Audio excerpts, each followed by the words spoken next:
Hello दोस्तों, स्वागत है मेरे YouTube चैनल सूचना पाठशाला में। दोस्तों, झारखंड के गुमला ज़िले में एक बहुत बड़ी वैकेंसी निकल कर आई है। जो वैकेंसी के बारे में इस वीडियो में हम आप लोगों को बहुत सारी जानकारी दूंगा। तो कृपया वीडियो को पूरी अंत तक देखें और इससे जानने का प्रयास करें। मैं इस वीडियो में यह बताऊंगा कि इसमें कुल कितने पोस्ट है। जैसे 226 इसके कुल पोस्ट है और कौन कौन भर सकते हैं इस फॉर्म को, आरक्षण किनको किनको दिया जाएगा, ओबीसी और ईडब्ल्यूएस का क्या मामला है, और शैक्षणिक योग्यता क्या है, उम्र सीमा क्या है, दौड़ कितने किलोमीटर का है, कितने समय का है, और भी बहुत सारा चीज़ मैं इस वीडियो में बताऊंगा। तो कृपया करके इस वीडियो को लास्ट तक देखें। और चलिए मैं इस वीडियो को शुरुआत करता हूँ। आप लोग नए हैं मेरे चैनल में तो सूचना पाठशाला यूट्यूब चैनल को सब्सक्राइब जरूर करें, ताकि आप लोगों तक इन्फॉर्मेशन बहुत जल्दी और सबसे पहले पहुँचे। देखिए दोस्तों, ये जो वैकेंसी निकल कर का आई है, देखिए गुमला जिले से, गुमला जिले अंतर्गत चौकीदार के पद पर सीधी भर्ती हेतु विज्ञापन, यानी कि गुमला जिले में ग्राम चौकीदार की वैकेंसी निकल कर आई है, जिसका कुल पद है 226 226 है, जिसमें से आपको मैं यहाँ बताना चाहूँगा कोटिवार। देखिए दोस्तों, यहाँ कोटिवार रिक्ति के में देखते हैं तो जनरल का 90 सीट है और 106 सीट है, और अनुसूचित जाति का यानी एससी का 7 सीट है, और अत्यंत पिछड़ा वर्ग का ओबीसी 1 का एक भी सीट नहीं है, और ओबीसी 2 का 23 सीट है, यानी कि 226 पोस्ट है। देखिए, और इस वीडियो में मैं आपको बताना चाहूँगा कि कुल शैक्षणिक आरक्षण कहने का मतलब है कि जो खेल कूद से संबंधित जो लोग हैं, जिन्होंने कुछ अपने जिला स्तर पर या राज्य स्तर पर या नेशनल स्तर पर कुछ अगर वो खेल से संबंधित उनके पास अगर डॉक्यूमेंट्स है, तो उनको 2% की आरक्षण दी जाएगी। और आगे मैं देखता हूँ कि जो फिजिकल हैंडीकैप्ड है यानी निःशक्त जनों हेतु 4% आरक्षण अनुमानी होगा, उनको 4% का छूट दिया जाएगा, आरक्षण दिया जाएगा। और अनुसूचित जनजाति के आरक्षण कोटि में से 2% पद रूप में आदिम जनजाति को, मतलब जो आदिम जनजाति है उनको एसटी के सीट से 2% पद उनको आरक्षित किया गया है। महिलाओं के लिए 5% पद आरक्षित किया गया है। टोटल जितना भी नंबर है 226, उसका 5% महिलाओं के लिए आरक्षित है। और आगे मैं बताना चाहूँगा कि जिनका सीट एक भी नहीं है, जैसे कि यहाँ अत्यंत पिछड़ा वर्ग का एक भी सीट नहीं है, तो ये लोग क्या करेंगे कि ईडब्ल्यूएस उठाएंगे और वो ईडब्ल्यूएस के तहत फॉर्म डाल देंगे, है ना दोस्तों। और मैं बताना चाहूँगा आगे की शैक्षणिक योग्यता क्या चाहिए। इस फॉर्म को भरने के लिए शैक्षणिक योग्यता 10वीं पास होनी अनिवार्य है, मतलब मिनिमम क्वालिफिकेशन 10th पास होनी चाहिए। जो 1/1/2023 तक कम से कम क्वालिफाई वो कर चुके हो, वही फॉर्म भर सकते हैं। इसकी उम्र सीमा क्या होगी? उम्र सीमा न्यूनतम 18 साल होगी। कि आप लोग देख लेंगे इसको, मतलब जो अनेक झारखंड के जो अनेक वैकेंसी में जो रूल रेगुलेशन होता है, इसमें भी वही चीज़ लागू हो रहा है। और मैं इसमें बताना चाहूँगा आप लोगों को शारीरिक माप, अभ्यर्थियों का न्यूनतम शारीरिक माप निम्नलिखित होगा, यानी कि आप जो जनरल से हैं उनका 160 सेंटीमीटर हाइट होनी चाहिए। अनुसूचित जाति और अनुसूचित जनजाति का 155 सेंटीमीटर होनी चाहिए। और महिलाओं के लिए, कोई भी महिला, जनरल हो या फिर अनुसूचित या ओबीसी एसटी, कोई मैटर नहीं करता है, महिला हो उनको 148 सेंटीमीटर हाइट होनी चाहिए। अभ्यर्थियों को संबंधित सीट अभ्यर्थियों को संबंधित बीट क्षेत्र का अस्थायी निवासी होना अनिवार्य है, यानी कि गुमला जिले का अस्थायी निवासी होना अनिवार्य है इस फॉर्म को भरने के लिए। बहुत बड़ी बड़ी बड़ी चीज़ यहाँ पर दिखाया गया दोस्तों, है ना, अनिवार्य है। गुमला जिला का स्थायी निवासी होना अनिवार्य है। अतः केवल निकटतम ग्राम पंचायत के निवासी ही आवेदन कर सकते हैं। सबसे महत्वपूर्ण चीज है ये, आप लोग इसको ध्यान रखिएगा, है ना, बहुत महत्वपूर्ण चीज है। देखिए, अभ्यर्थियों को संबंधित सीट के स्थायी निवासी होना अनिवार्य है और ग्राम पंचायत के निवासी ही आवेदन कर सकते हैं। जो पंचायत में करेंगे वो पंचायत का ही, मतलब कुल मिला के बाहरी जिले के विद्यार्थी इस पर फाइट नहीं कर सकेंगे। आगे देखेंगे दोस्तों, अभ्यर्थी को साइकिल चलाना आना चाहिए, है ना। इस जॉब को जब आप अप्लाई कर रहे हैं तो आपको साइकिल चलाना अनिवार्य मांगा गया है। और लिखित परीक्षा भी ली जाएगी दोस्तों। इसमें लिखित परीक्षा ली जाएगी जिसमें से 50 अंक की परीक्षा होगी और आपको 1.5 घंटे का समय दिया जाएगा और उसमें से 30% अंक प्राप्त करना अनिवार्य होगा। यानी कि 50 अंक का परीक्षा होगी तो आपको 30% यानी कि 15 नंबर आपको लाना अनिवार्य होगा। और जो रिजल्ट घोषित किया जाएगा उसका 1.3 रेशियो यानी कि 3 गुना रिजल्ट आपको दिया जाएगा लिखित परीक्षा का। और 3 गुना रिजल्ट देने के बाद आपको फिजिकल करवाया जाएगा, है ना। और जिसके पास एक्सपीरियंस सर्टिफिकेट जिनके पास है, अगर जैसे कहने का मतलब अगर आप लोग इसमें एनसीसी वगैरह भी किए हैं तो आप लोग डाल दीजिएगा, है ना, उसको एक्स्ट्रा बेनिफिट मिले। या फिर कुछ अलग आपके पास एक्सपीरियंस है ये सब फील्ड से रिलेटेड तो आप उसको भी डाल देंगे तो आपको वेटेज ज़्यादा मिलेगा। और शारीरिक जांच मैं बता दे रहा हूँ कि 1 मील दौड़ है आपको, यानी कि 1 मील कहने का मतलब है 1600 मीटर दौड़ आप लोगों का होगा, है ना। 1 मील बराबर 1600 मीटर दौड़ होगा और शारीरिक जांच में निम्नलिखित आधार पर अंक दिए जाएंगे, है ना। देखिए, पुरुष के लिए कितना मिनट का दौड़ दिया जाएगा। यदि आप 5 मिनट या उससे पहले आप 1600 मीटर का 1 मील दौड़ निकाल लेते हैं तो आपको 20 अंक दी जाएगी। और यदि 5 मिनट से 6 मिनट के बीच में आपका अगर समय रहता है तो आपको 10 अंक दिया जाएगा। महिलाओं के लिए 8 मिनट या उससे पहले यदि वो दौड़ को पूरी कर लेते हैं तो 20 अंक उन्हें मिलेगा।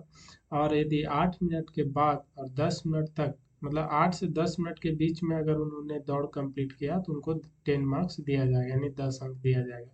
इनका वेतनमान देखेंगे तो यहाँ पर ग्रेड पे 1800 यानी कि 5200 से आपका 20,200 पेमेंट रहने वाला है। और लेवल 1 का वैकेंसी है ना। आवेदन करने की प्रक्रिया क्या है, तो आवेदन करने की प्रक्रिया में आपका जितना भी क्वालिफिकेशन होगा सारा आप उसका मार्कशीट और उसका मूल प्रमाण पत्र के साथ, है ना, जाति आवासीय आय, है ना, आय नहीं दोस्तों, जाति प्रमाण पत्र और आवासीय प्रमाण पत्र और जन्म तिथि से संबंधित आपके पास जो भी प्रमाण पत्र होगा वो चीज डाल देंगे। जन्म प्रमाण पत्र यानी आपका 10th का सर्टिफिकेट ही एक तरह से जन्म को प्रदर्शित कर देता है ना। तो आप लोग जाति आवासीय आय और जहाँ तक का आपका हायर क्वालिफिकेशन 10 से ऊपर, 10 12 ग्रेजुएशन पीजी जितना भी आपका डिग्री होगा उसका सारा मूल प्रमाण पत्र यानी कि ओरिजिनल सर्टिफिकेट का फोटोकॉपी और जितना भी मार्कशीट है उसका फोटोकॉपी आप लोग लगा देंगे और 2 पासपोर्ट साइज फोटो। और सब में मतलब आप सेल्फ स्टेटस कर देंगे, अपना सिग्नेचर सब में कर देंगे, है ना। उसके बाद आपको डाक द्वारा जमा करना है। डाक का पता देखिए यहाँ पर दिया हुआ है।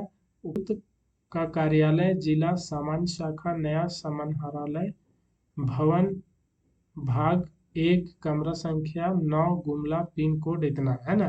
तो इस एड्रेस पर आपको स्पीड पोस्ट या फिर मतलब सिंपल पोस्ट आप कर सकते हैं, है ना।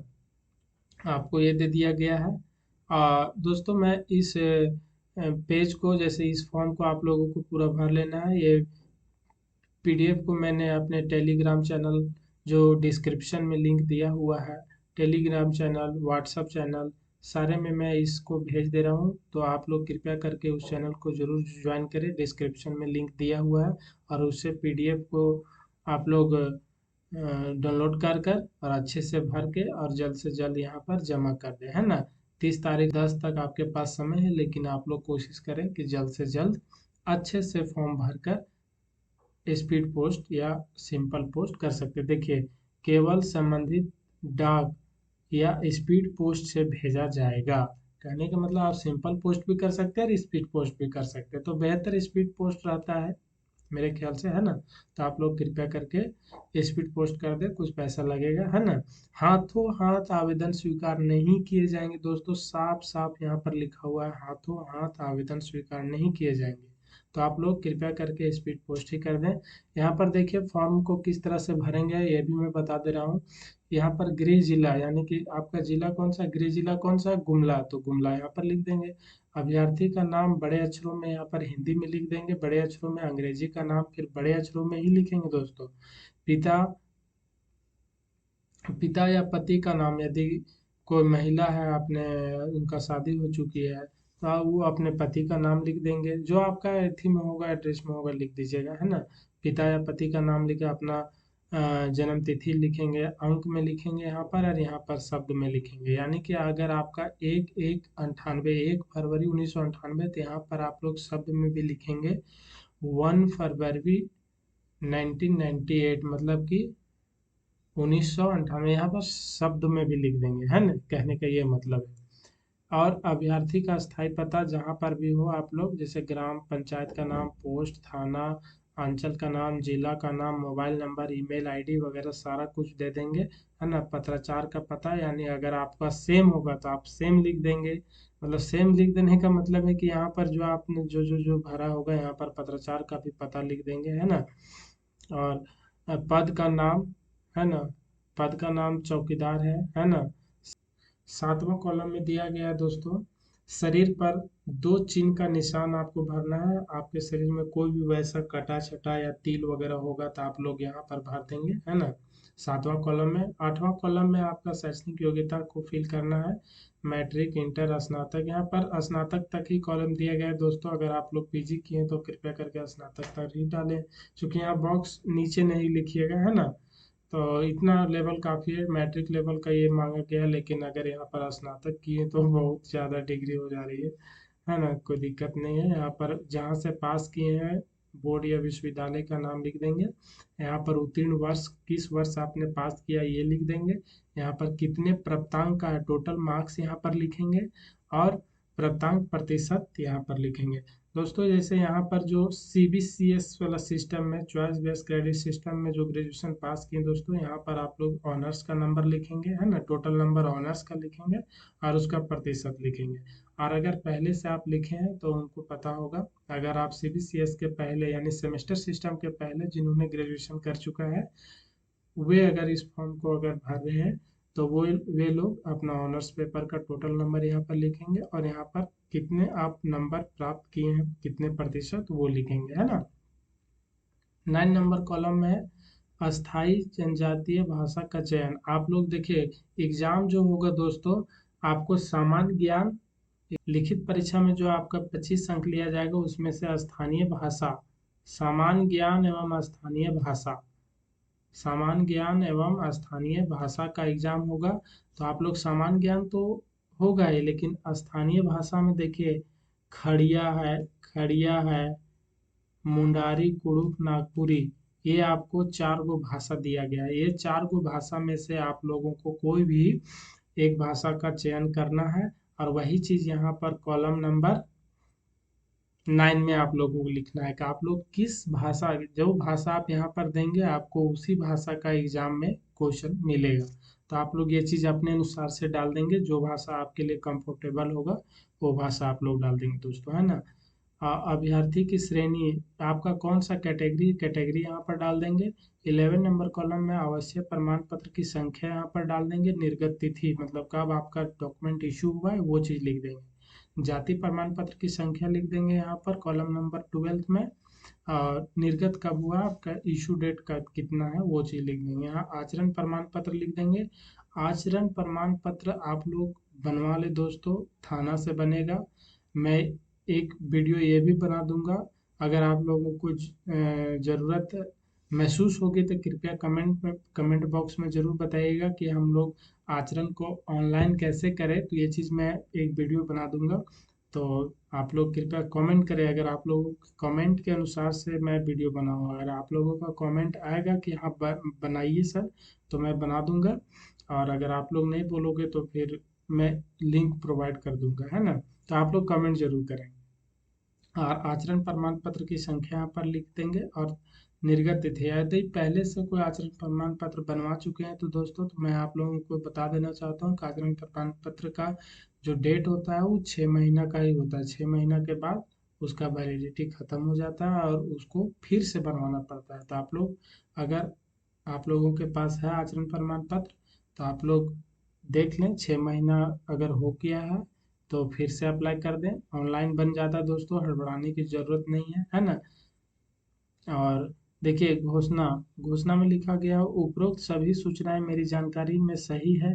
किसी भी स्तर पर सूचनाएं गलत पाए जाने पर बिना किसी पूर्व सूचना के मेरी अभ्यर्थिता रद्द की जा सकती है। यानी जो आप लोग यहाँ पर भरे हैं, ये चीज़ आप लोग एकदम अच्छे से भरिएगा, है ना। अरे अच्छे से नहीं भरिएगा दोस्तों तो बहुत दिक्कत हो जाएगा। यानी कि यहाँ पर आप डेट डाल दीजिएगा, जो डेट को आपने भेज रहा है वो डेट भेज दीजिए, लिख दीजिएगा, और स्थान कहाँ से आप भेज रहे हैं वो चीज़ लिख दीजिएगा, और अपना यहाँ पर सिग्नेचर कर दीजिएगा दोस्तों, है ना। और एक देखिए दोस्तों, एक और सेकेंड पेज में है, जो आपका एडमिट कार्ड आएगा, प्रवेश पत्र जो आपका आएगा, उसके लिए यहाँ पर दिया गया है ये फॉर्मेट कि आवेदित पद का नाम, आप लोग किस पद पर अप्लाई कर रहे हैं उसका नाम यहाँ पर, जैसे चौकीदार पद के लिए आप लोगों ने अप्लाई कर रहा है तो चौकीदार यहाँ लिख दीजिएगा, है ना। आवेदक का नाम, आवेदक आप अपना नाम लिख देंगे, पिता या पति का नाम लिख देंगे, और पत्राचार का पता पिन कोड के साथ लिख देंगे। पिन कोड लिखना यहाँ बहुत जरूरी दोस्तों, चूंकि पिन कोड से ही पता चलता है कि आपका पोस्ट ऑफिस किस क्षेत्र में है और कहाँ पर है। उसके अनुसार से, पिन कोड के अनुसार से उन लोगों को पता चलता है ना, पोस्टल एड्रेस उसी पिन कोड से ही पता चलता है। तो आप लोग पिन कोड के साथ ही अपना पत्राचार पता लिखेंगे। और यहाँ पर दोस्तों सबसे इम्पोर्टेंट चीज़, आप एक यहाँ पासपोर्ट साइज फोटो लगाएंगे, और फोटो में यहाँ पर स्व अभिप्रमाणित यानी अपना साइन कर देंगे दोस्तों। यहाँ पर आप एक साइन कर देंगे, है ना। नीचे से यहाँ से साइन करेंगे तो ऊपर तक फोटो तक टच होना चाहिए, आप यहाँ से यहाँ तक एक साइन कर देंगे। तो आपका स्व अभिप्रमाणित पासपोर्ट आकार का एक रंगीन फोटो यहाँ पर लगा देना है। हाँ दोस्तों, रंगीन फोटो लगाना है, ये चीज़ आप लोग ध्यान दीजिएगा। और यहाँ पर आप लोगों को नहीं भरना है दोस्तों, यहाँ पर लिखा हुआ है केवल कार्यालय द्वारा भरा जाएगा। ये कार्यालय द्वारा भरा जाएगा। आपको रोल नंबर कितना आएगा और परीक्षा केंद्र का नाम क्या आएगा, परीक्षा की तिथि और समय क्या होगी, और यहाँ पर साइन उनका होगा, है ना, प्रभारी पदाधिकारी का। तो ये वाला आप लोग फिल नहीं कीजिएगा दोस्तों, है ना। और बाकी इधर आप लोग भर देंगे अच्छे से। और पूरा अंत तक वीडियो देखने के लिए दोस्तों बहुत बहुत धन्यवाद। और मेरे इस वीडियो को ज़रूर फॉलो करें और चैनल को सब्सक्राइब करें, लाइक करें, और कमेंट जरूर करें कि वीडियो में आप लोगों को किसी तरह का कोई दिक्कत होगा तो आप लोग कमेंट जरूर करें। आप लोगों को तुरंत उसका सलूशन मैं देने का कोशिश करूँगा। चलिए दोस्तों, इस वीडियो में इतना ही, और नेक्स्ट वीडियो में और भी लाते रहता हूँ, तो आप लोग चैनल को जरूर से जरूर सब्सक्राइब करें, लाइक करें और शेयर करें अपने दोस्तों तक, है ना। जय हिंद, जय भारत।